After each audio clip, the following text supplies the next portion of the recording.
The night Grant Hollowell believed he had everything under control was the same night his entire world began to unravel. Inside Le Bernardin, where polished silver glimmered beneath soft golden light, he leaned back in his chair, wearing the smug smile of a man who thought consequences were for other people. Across from him sat Sloan Mercer, her red dress catching every reflection like she was absorbing the room's attention. Grant lifted his wineglass, whispering something that made Sloan laugh too loudly, too confidently for a woman dining with a married man. He didn't know his pregnant wife, Leah Whitmore, was standing just beyond the frosted partition, one hand pressed to her stomach, the other gripping the strap of her worn leather bag. She hadn't come here to spy. She had come to surprise him. A baby blanket she'd spent weeks embroidering rested inside her bag, wrapped with a blue ribbon. Tonight was supposed to be a moment of reconnection. Instead, her world cracked apart in a single breath. Grant reached across the table, brushing Sloane's fingers as if the gesture were nothing except the final confirmation that everything Leah had been sensing for months was real. Her knees weakened, her throat tightened, yet she remained silent. She didn't step forward, she didn't confront, she didn't cry. She simply turned away. Outside, Manhattan's night air was sharp, slicing through the warmth of the restaurant. Leah walked quickly, her heart pounding with the weight of betrayal and the child she carried. She didn't know where she was going. She only knew she couldn't go home, not to the penthouse where Grant had promised her forever. What she didn't see was Grant glancing toward the entrance minutes later, his smile fading, a flicker of unease tightening his jaw. A feeling he couldn't explain, a shift he couldn't name. He didn't yet know his wife was gone. He didn't yet know what she'd take with her. He didn't yet know how much he was about to lose. Leah Whitmore had always imagined that if her marriage ever ended, it would be loud shouting, slammed doors, broken glass, something dramatic enough to match the pain. But the truth was quieter, much quieter. When she stepped into the penthouse on East 57th Street that night, the silence felt unnatural, as if the walls themselves were holding their breath. The soft glow from the floor-to-ceiling windows cast long reflections across the polished hardwood floors. Everything looked exactly as she had left it that morning. Grant's Mont Blanc pen beside his MacBook Pro, his cufflinks still on the marble counter, the half-empty bottle of sparkling water she'd opened before her prenatal vitamins. Ordinary, yet nothing felt ordinary anymore. Leah closed the door gently behind her. She didn't bother turning on the lights. She stood there for a moment, hand resting on her belly, listening to the faint hum of the city below. Her baby shifted lightly, as if sensing the storm in her chest. She whispered, "I'm sorry you saw that tonight. I'm so sorry." Then she moved. Not with panic, not with hesitation, but with a strange, steady clarity she didn't know she possessed. She pulled out a small suitcase from under the bed, a carry-on she once used for weekend trips with Grant, back when they were still building dreams instead of surviving disappointments. She packed only essentials, a few clothes, her prenatal vitamins, a sketchbook, the baby blanket she'd embroidered, still tied with the same blue ribbon. Her hands shook when she placed it inside. That was the only moment she almost broke. Next were her documents, passport, medical reports, insurance cards, and then she paused in front of the dresser. Her wedding ring glimmered softly under the ambient city light. For years, she had worn it like a shield, a promise, a home. Now it felt like a weight. Leah slid it off. Her finger felt suddenly lighter, strangely exposed. She placed the ring on the kitchen counter beside Grant's fountain pen, aligning it perfectly as if symmetry could soften the blow. She pulled a notepad from the drawer. Wrote only 9 words. "You chose this. I choose freedom for me and him. No anger, no accusations, just truth." She left the note in the center of the marble island, where Grant would see it the moment he walked in. With one last look at the life she had tried desperately to protect, Leah zipped her suitcase and walked toward the private elevator. The doors slid shut behind her with a soft metallic thud, the sound of a woman leaving everything except her future. Grant Hollowell returned to the penthouse just past midnight, still carrying the smug satisfaction of a man convinced he was untouchable. The city lights shimmered against the glass towers, reflecting his confidence back at him as he stepped out of the elevator. He loosened his tie, humming, replaying the way Sloan had laughed at every line he delivered. Tonight had been perfect, clean, quiet, without risk. Leah was supposed to be asleep, exhausted from her 3rd trimester fatigue. Everything had been calculated, controlled. But the moment he walked inside, he knew something was wrong. The penthouse was too still. Normally, the soft hum of a diffuser or the faint clatter of dishes Leah forgot to put away greeted him. But tonight, the silence felt thick, unnatural, stretching across the living room like a warning. "Leah?" he called out, expecting her voice from the bedroom. Nothing.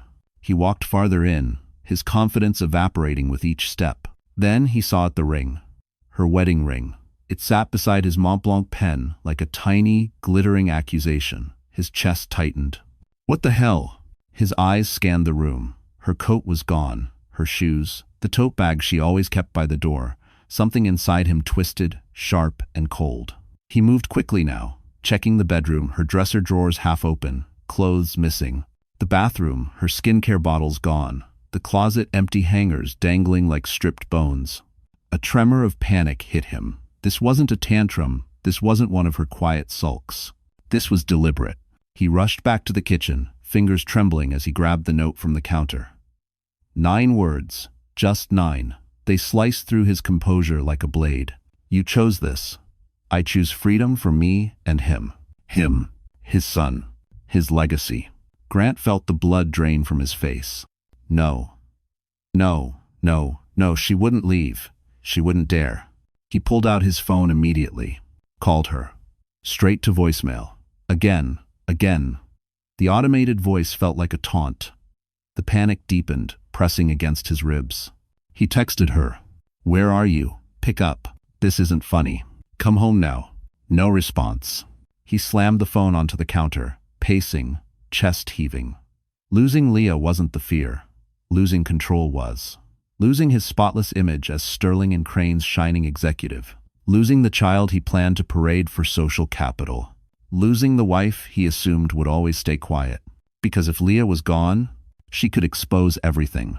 Grant gripped the counter, knuckles white, breath shaking. The first cracks of real fear showed in his eyes. He wasn't in control anymore, and for the first time, he knew it. Leah didn't look back when the elevator doors opened into the quiet lobby. Her suitcase wheels echoed sharply against the marble floor. Every click, a reminder that she was crossing a line she could never return from. The doorman, who'd known her for years, stood as if to greet her, but one look at her pale face and trembling hands stopped him cold. He simply nodded, a silent gesture of respect or pity, she couldn't tell. Outside, the Manhattan night wrapped around her like a cold warning. It was nearly 1:30 a.m., the kind of hour when the city thinned, when only taxis, night shift workers, and broken hearts moved through the streets. Leah hugged her coat tighter around her swollen belly and stepped toward the curb. A yellow cab slowed immediately. She climbed in, her breath shaky. Where to? The driver asked. She paused. She'd had a home her entire adult life. Now she had nowhere. Finally, she whispered, Brooklyn Bridge. The pedestrian entrance. With Holliber. And Wunber. The driver blinked at her through the mirror, confusion flickering before he nodded and pulled into traffic. As the cab moved through Midtown, the neon lights blurred behind her eyes. Grant's voice, smooth, confident, dismissive, echoed in her head. His lies, his excuses, his indifference. But what cut deepest was the knowledge that he had never once imagined she would leave. The bridge appeared in the distance, its cables illuminated like a crown against the sky. When the taxi stopped, she stepped out into the cold air. Her breath fogged as she exhaled. She felt small yet strangely weightless. Gripping her suitcase, Leah began walking up the wooden planks of the Brooklyn Bridge. Her footsteps thudded softly, swallowed by the wind. Down below, the East River shimmered with the reflections of a city that didn't know her pain or didn't care. Halfway across, she stopped. The wind tugged at her hair, carrying the scent of water and distant rain. She placed both hands on her belly. We're okay, she whispered, though her voice broke. We're going to be okay. Her baby kicked gently, as if answering. Emotion surged through her: fear, grief, but also something else: resolve. This bridge wasn't just an escape route, it was a threshold. A crossing between the life she had endured and the life she would fight for. She didn't know what waited in Brooklyn. She didn't know who she could trust. But she knew this. She would rather walk into the unknown than remain in a home built on lies. And somewhere across the river, a man who believed he owned her fate was about to learn the truth. Leah Whitmore was no longer under his control.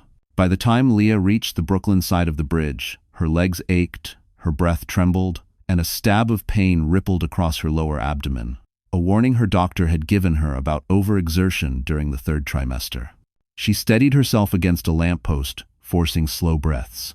She couldn't collapse now, not tonight, not with everything at stake. A rideshare pulled up after she'd waited several minutes, her fingers numb from the cold. She gave the driver an address she hadn't used in years, a loft in Tribeca that belonged to someone she once trusted more than almost anyone. Rowan Hale.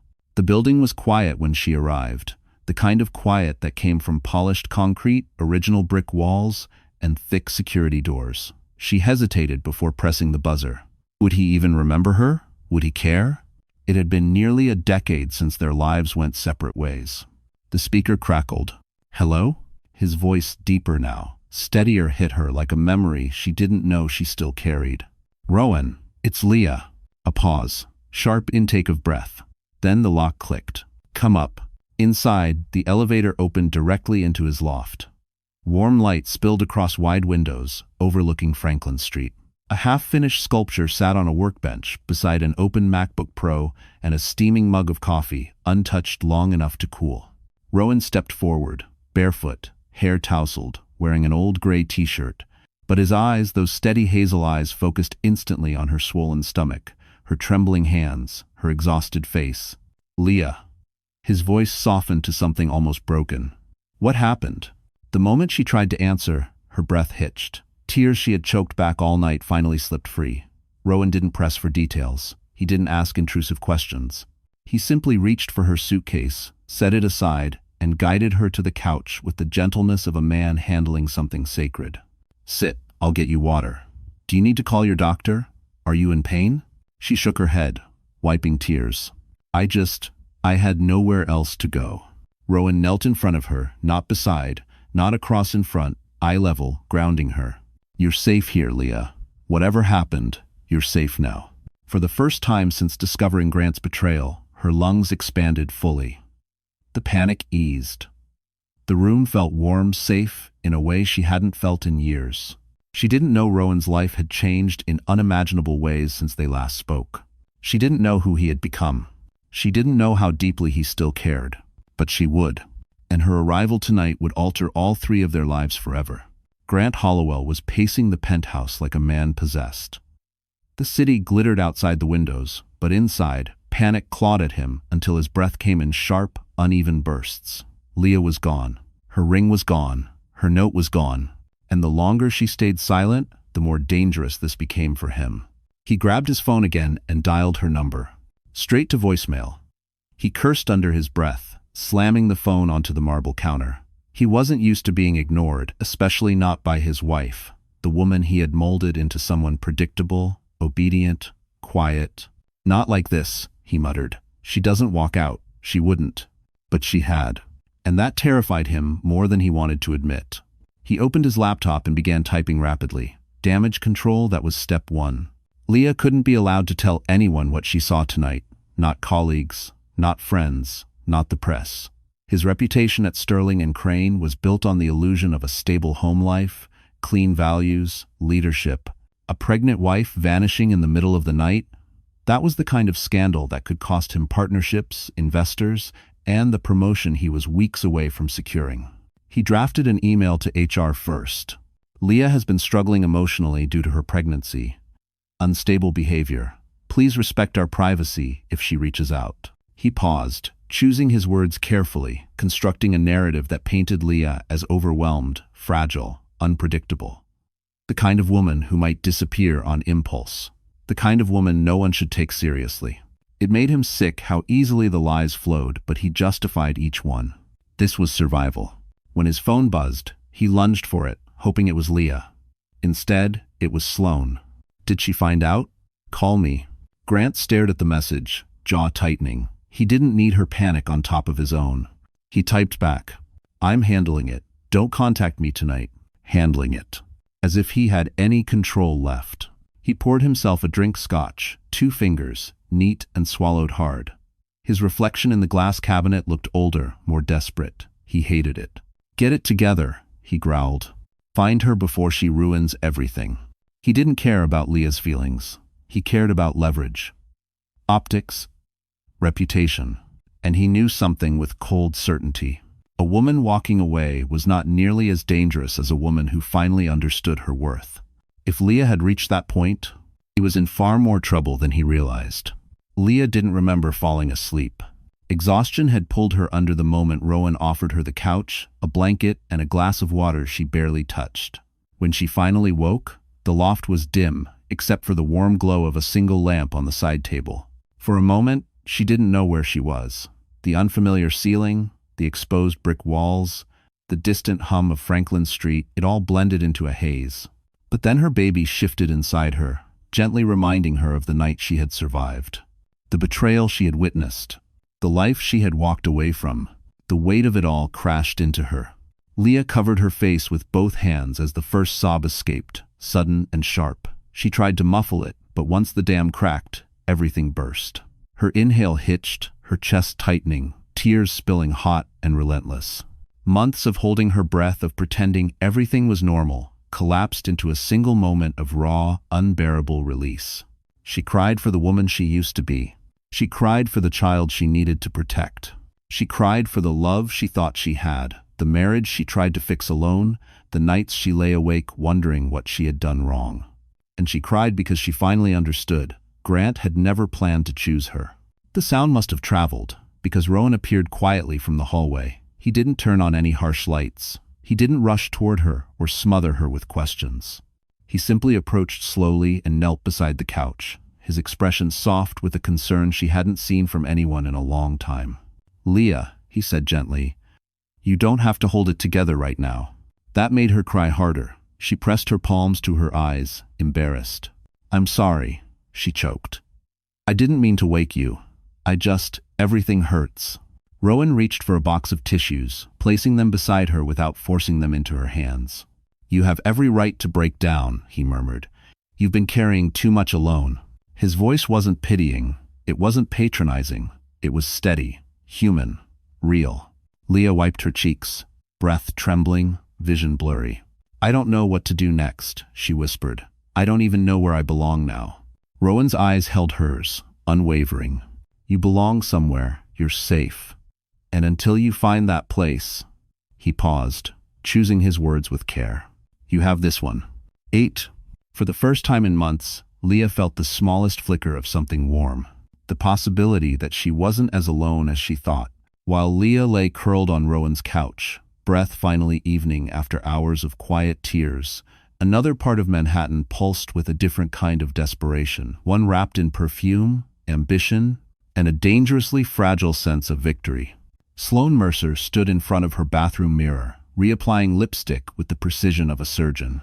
She wasn't shaken, not yet, but the unease in Grant's last message, short, clipped, unlike his usual arrogant calm, knotted her stomach. "I'm handling it. Don't contact me tonight." Handling what? The plan was supposed to be simple. Grant would slowly detach from his dull, overly emotional wife, secure his promotion, and make his relationship with Sloan public once the optics were safe. Sloan had invested too much into him to let Leah ruin everything now. She paced the length of her apartment, heels clicking against the hardwood. If Leah had seen them together at Rebirth, if Grant had panicked, if the wife decided to make noise, Sloan clenched her jaw. She couldn't allow that. Women like Leah always made things messy, crying, pleading, clinging to vows that expired years ago. But Sloan wasn't sentimental. She was strategic. And she knew one thing Grant never understood. Power belonged to whoever controlled the story. She grabbed her phone and opened a private chat with a contact labeled only M. A media intern. Young, impressionable, desperate to impress someone important. Need a favor. Quietly, someone might be unstable, could be a story soon. She didn't name names. She didn't have to. Seeds only needed water, not direction. Then she texted Grant again, though he told her not to. "If she really left, you need to get ahead of this. I can help craft a statement. Something about her stress, maybe prenatal depression. Trust me." It didn't bother her to weaponize another woman's pregnancy. In her world, vulnerability was either a tool or a trap. Leah had chosen wrong. Sloan's reflection smirked back at her polished, poised, predatory. "This isn't slipping away," she murmured. "You don't get to ruin what I built." But deep beneath her confidence, a flicker of fear stirred. Grant wasn't answering, and if he lost control, if he spiraled, her entire future could evaporate. So she made a final decision, one born not of loyalty, but self-preservation. She grabbed her coat, smoothed her hair, and headed for Grant's penthouse.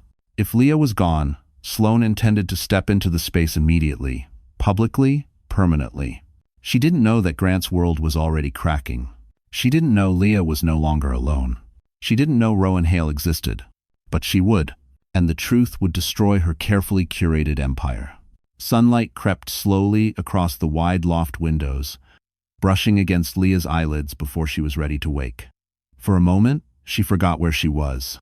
The soft couch beneath her, the faint scent of coffee drifting from the kitchen, the quiet hum of Franklin Street below it, all felt unfamiliar yet strangely gentle. Then everything came flooding back.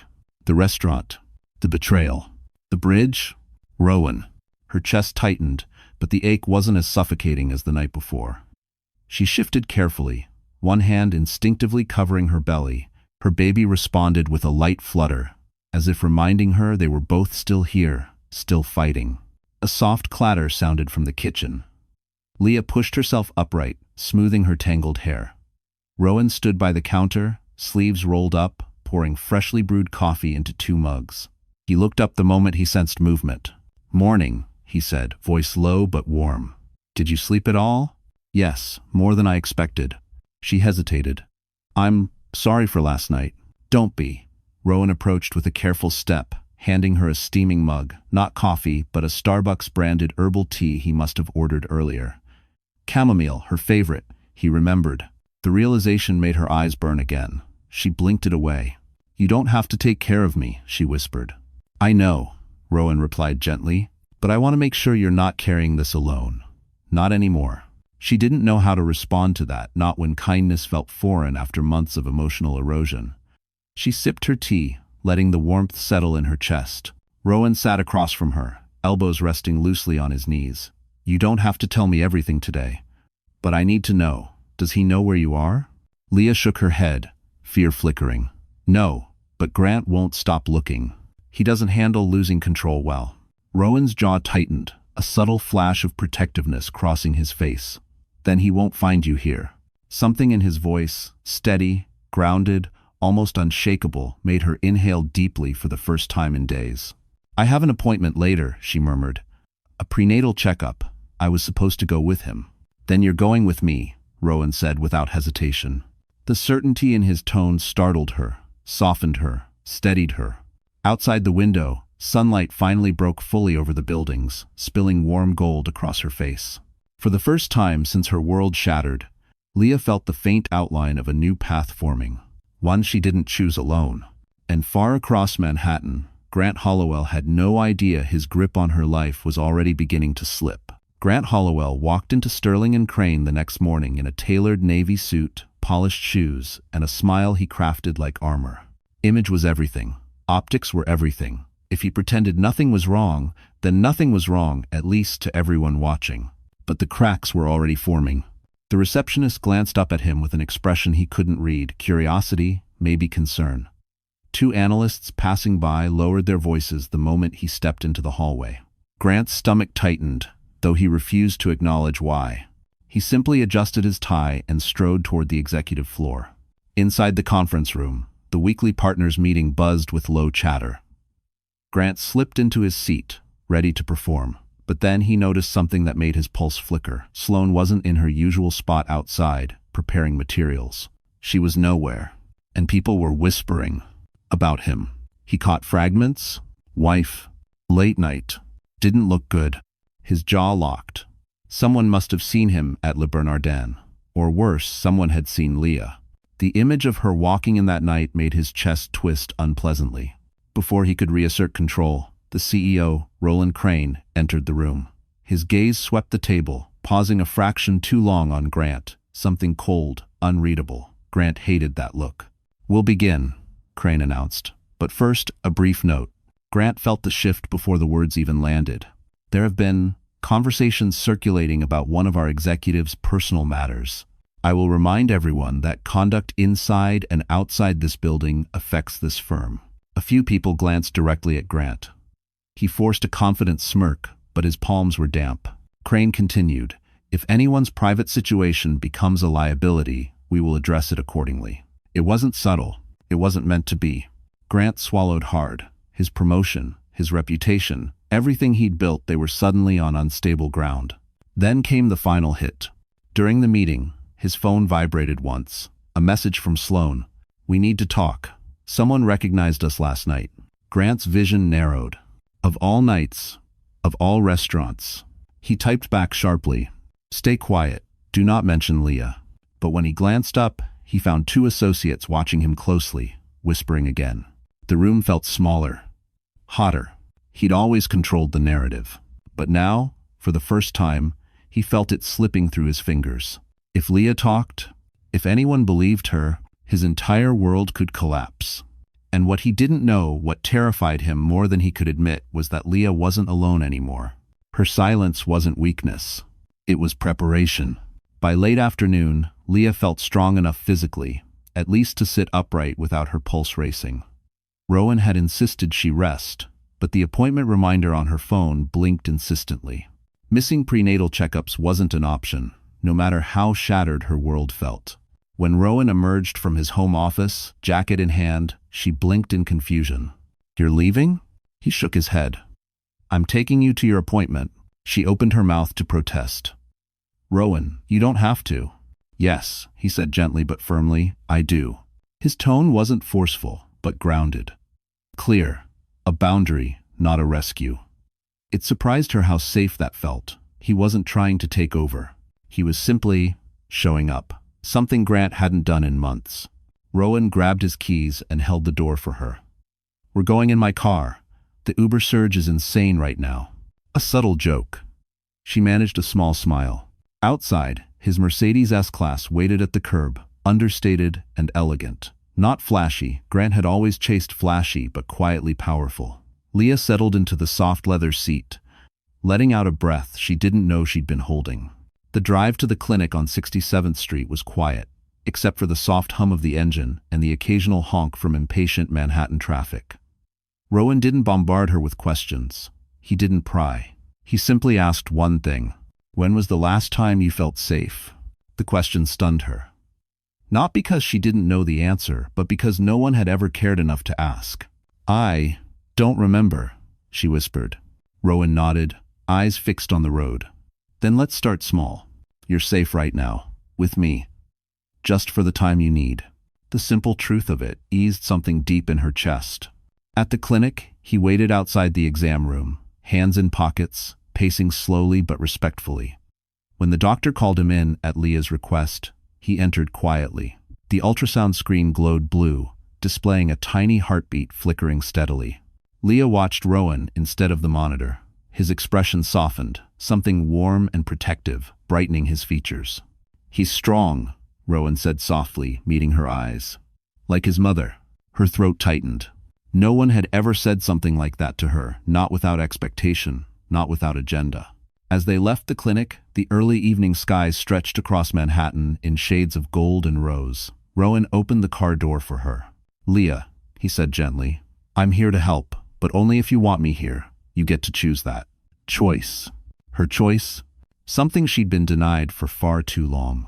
For the first time, Leah felt the shape of a future she could control, and it terrified Grant Hollowell more than he could ever imagine. By the next morning, the walls around Sterling and Crane felt tighter, sharper, almost hostile. Whispers had spread beyond the executive floor, slipping into cubicles, lounges, even the elevator ride. And for the first time in years, Grant Hollowell could feel the shift not toward him, but against him. It started with a single photo. A junior analyst had spotted him at Le Bernardin the night before, leaning entirely too close to Sloan Mercer. The blurry picture made its way into a private group chat among employees, and from there, into the company's internal rumor mill, where stories evolved faster than truth. Now, the image wasn't blurry. Now, it wasn't speculation. It was a spark, and the whole company was dry timber.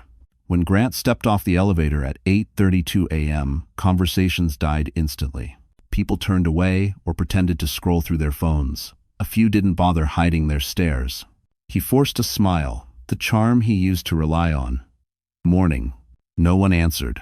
Inside his office, his assistant, Mara, hovered anxiously near her desk. Normally composed, today she couldn't meet his eyes.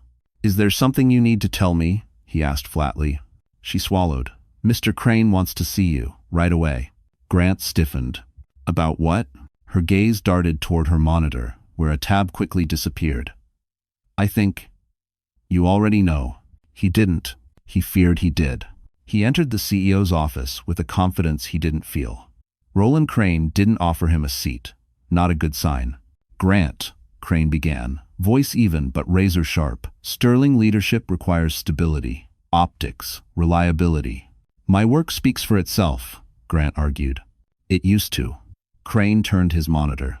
The photo filled the screen, Grant's hand brushing Sloan's arm. Sloan leaning in, both smiling in a way no executive should, at a fine dining restaurant with someone who wasn't his pregnant wife. Grant's veins iced. "This is nothing," he lied.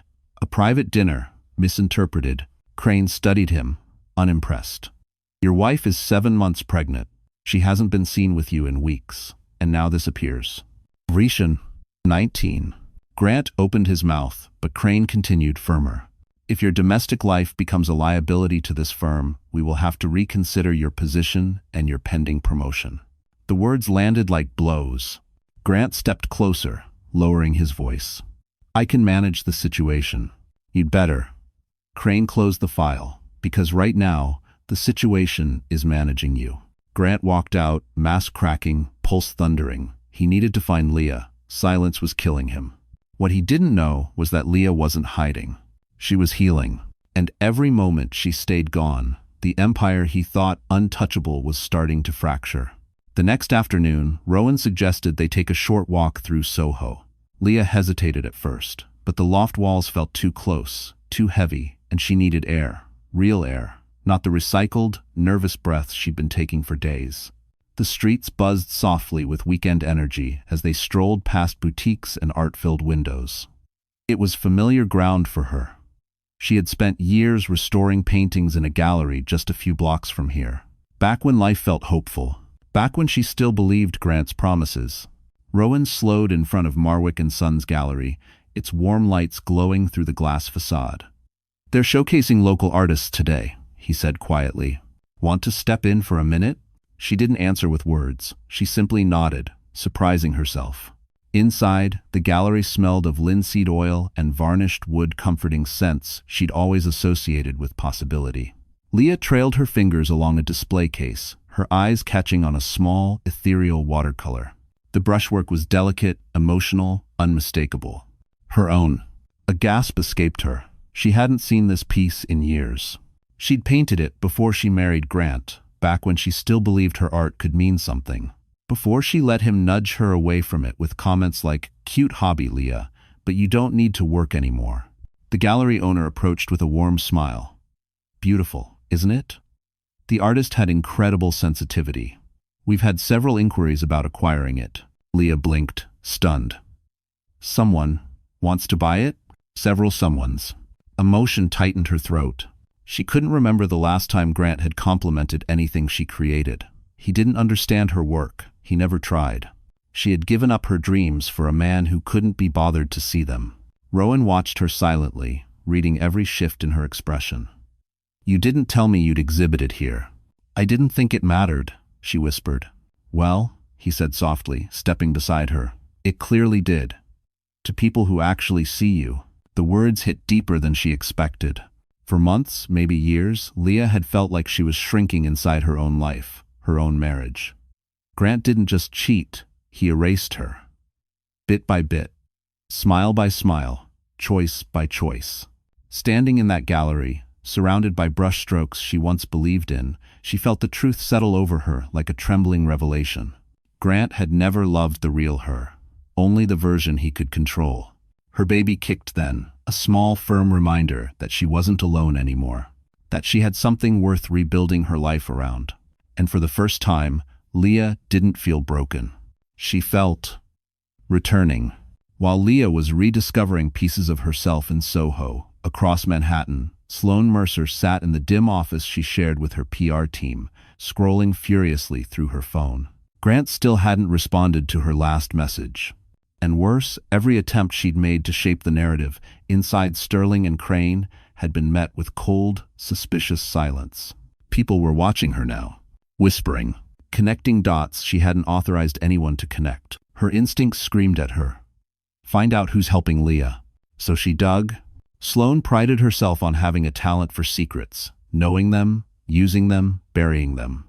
And when she traced Leah's last known financial activity through a mutual acquaintance in banking, she found a small but telling detail. A charge for a rideshare ending near Franklin Street, Tribeca. Sloan smirked. Found you. She typed the address into an internal directory database, one restricted to senior staff. The name that came up made her freeze. Rowan. Her heart stuttered. No, no, no, no, this was impossible. Rowan Hale wasn't some everyday acquaintance Leah happened to know.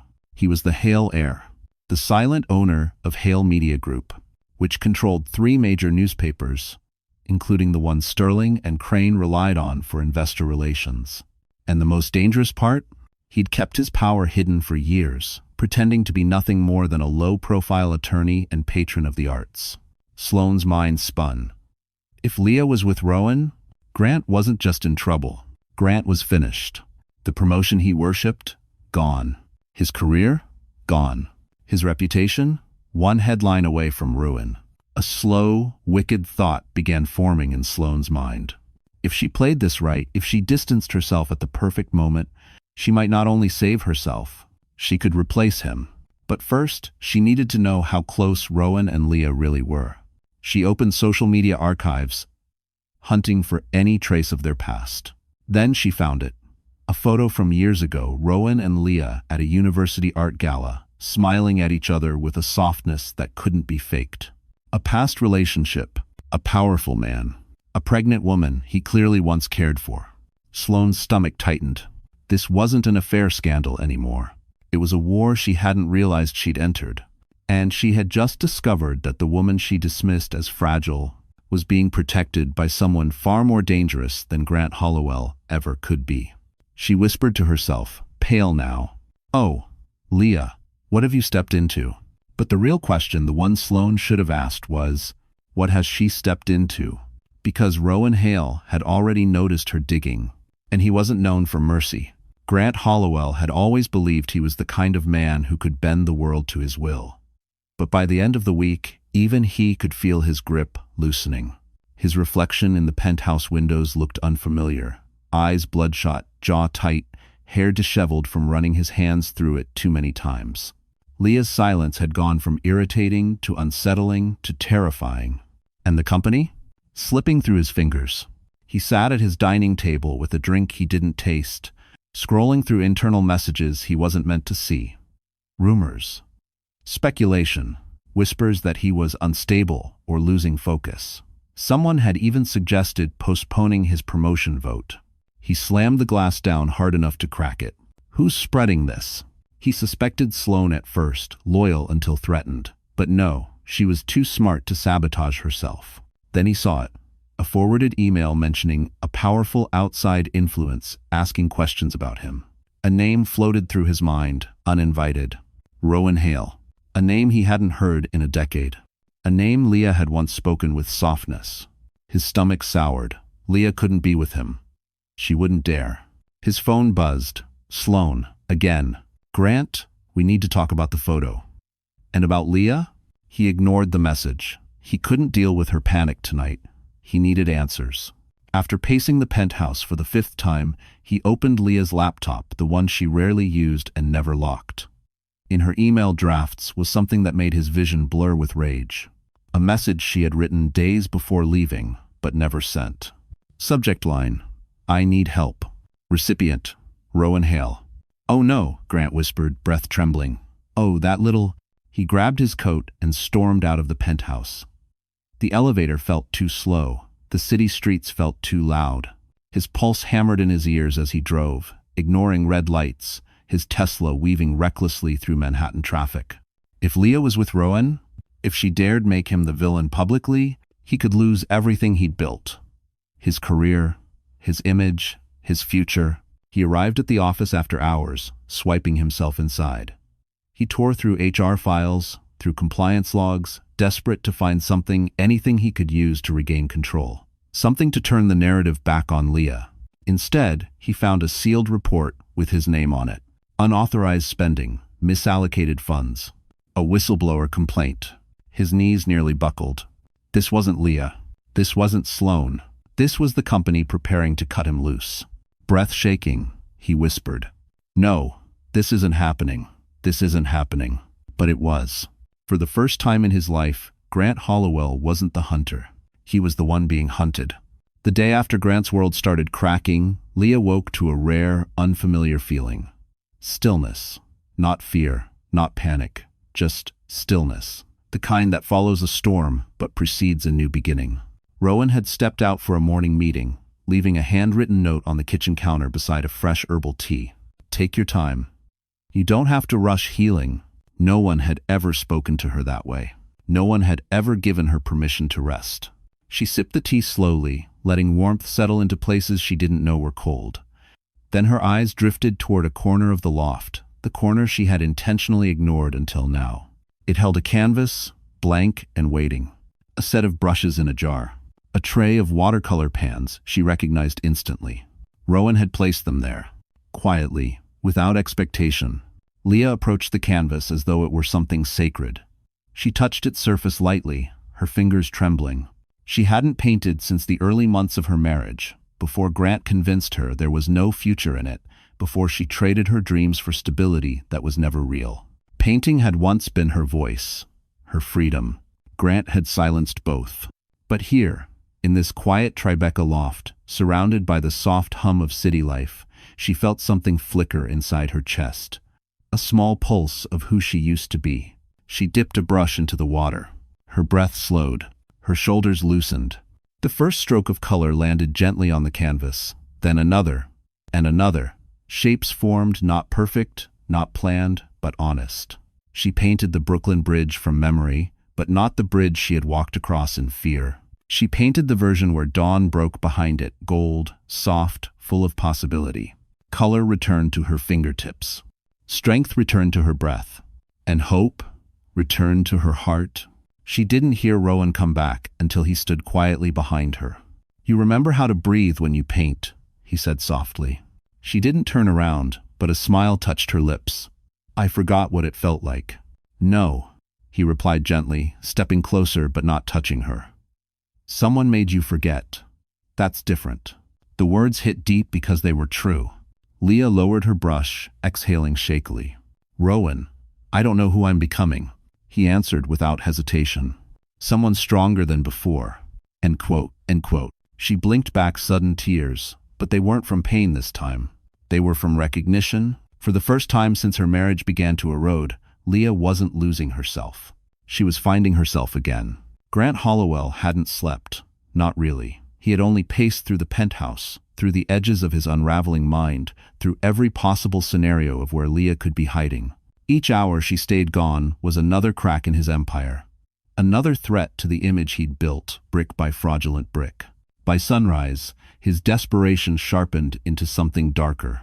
He needed to find her. He needed control back. He began with the obvious, her friends. Most of them ignored him. A few answered with cold civility, claiming they hadn't seen her in months true, thanks to the isolation Grant had orchestrated. Then he searched her phone records, her emails, her financial statements, every trace he had access to. Nothing. Leah had vanished cleanly, which infuriated him. She wasn't clever enough to pull this off alone. Someone was helping her. He scrolled through Leah's gallery contacts, pausing at names she'd once mentioned. His gaze froze when he saw one entry buried in her old emails. Rowan Hale. The name struck him like a blow. He remembered Rowan vaguely. A quiet, driven man who'd once circled Leah during their college years.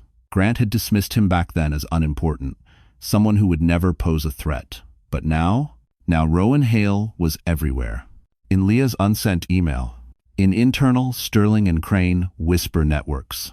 And according to a quick search in a database, Grant wasn't supposed to access at an address in Tribeca. The realization hit him like a drug. She was with him. She ran to him. Unbelievable, Grant muttered, fury rising from his chest like smoke. She thinks he can protect her? Without thinking, he grabbed his keys and stormed out, practically throwing himself into the Tesla. His mind raced faster than the car tearing through morning Manhattan traffic. He pictured Leah in Rowan's loft crying, fragile, telling her sob story to an old flame who'd always looked at her too softly. Grant's hands tightened around the steering wheel. Leah belonged to him. She was his wife, carrying his child under his roof. And she dared run. She dared hide. She dared make him look weak.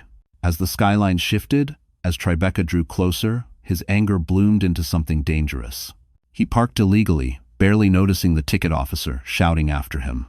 His pulse roared in his ears as he stared up at Rowan's building, sleek, modern, expensive. Too expensive for an attorney, too quiet for someone ordinary. Grant didn't know Rowan's true power yet. He didn't know this was the last place he should ever walk into.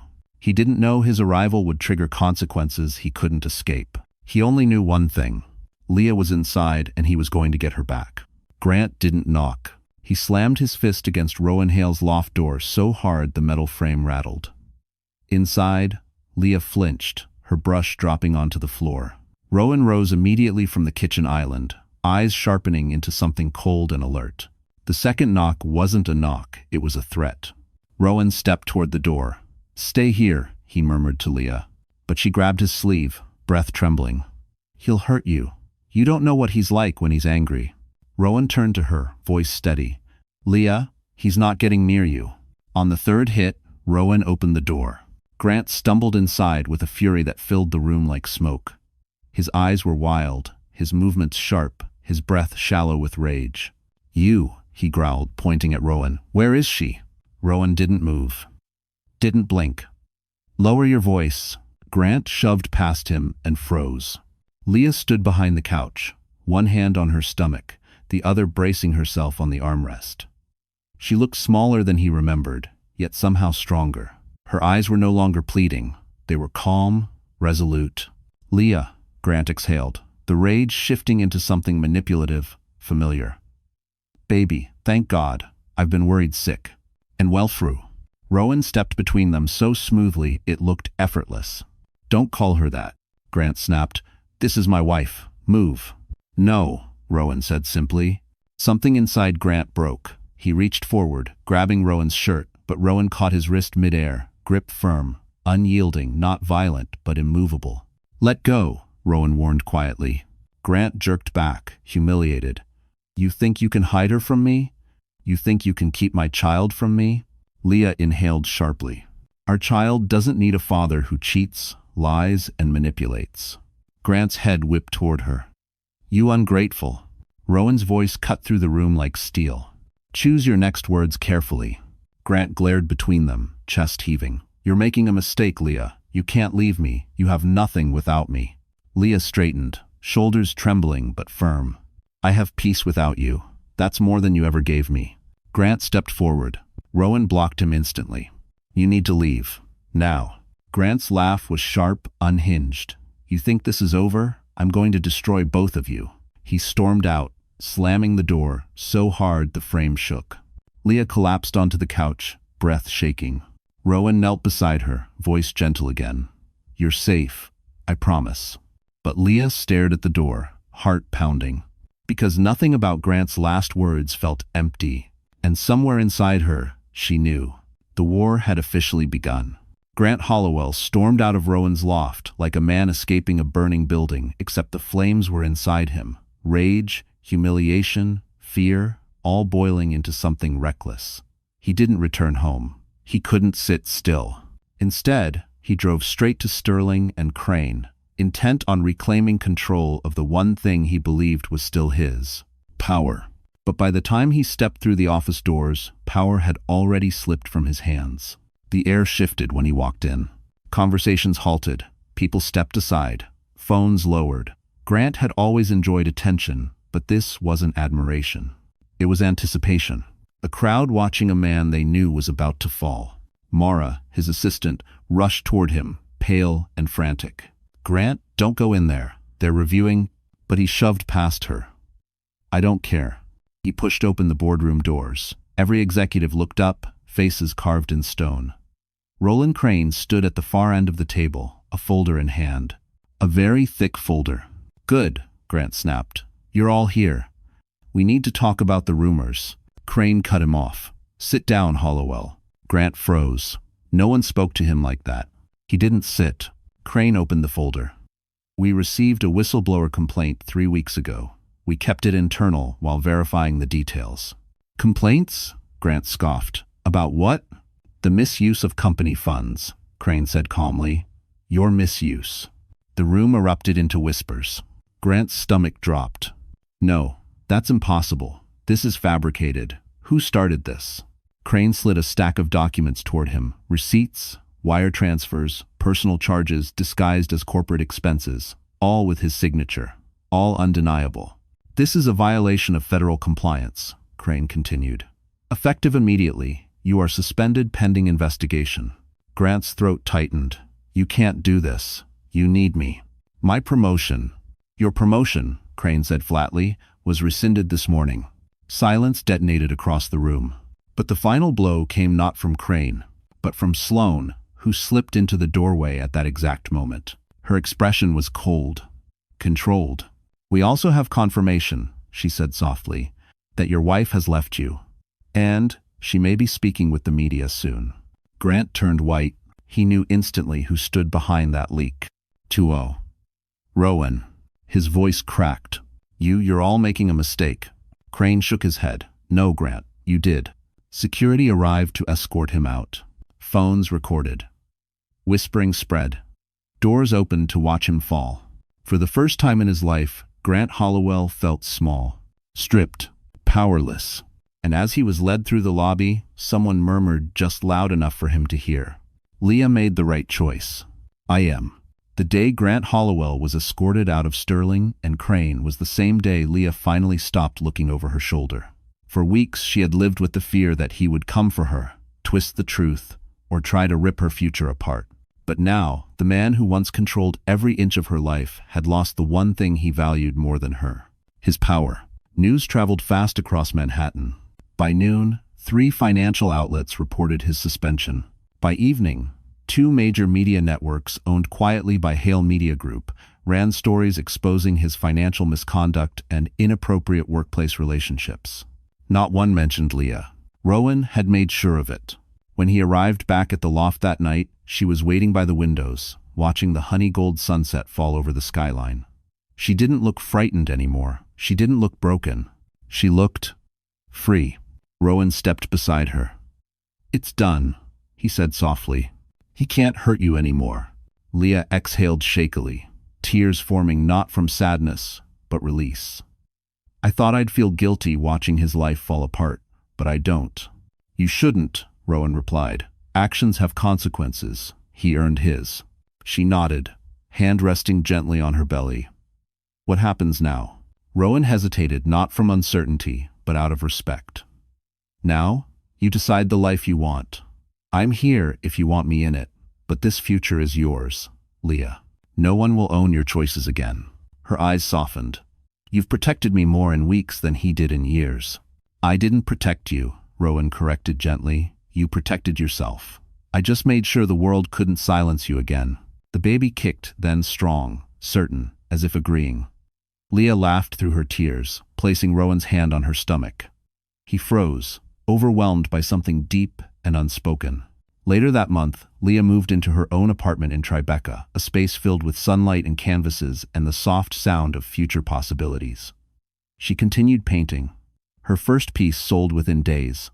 Her second sold for enough to support her and her child for months.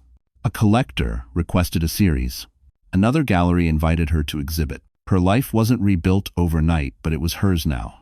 When her son was born, Rowan was there calm, steady, holding her hand as she brought new life into the world. Leah named the baby Elias Rowan Whitmore Hale, a symbol of past pain, present strength, and a future finally filled with hope. And as she held her newborn close, she whispered a truth she finally believed with her whole heart. We're safe now, we're free, and we're home. The chapter ended not with fear, but with peace. Not with loss, but with rebirth. A closed door. A new beginning. A life reclaimed. All right, my wonderful friends. So this is where our story gently closes its final chapter. And if you are still here with me right now, still listening, still feeling, then something in Leah's journey must have touched your heart in a way you didn't expect. Maybe it reminded you of your own strength. Maybe it reminded you of something you once survived.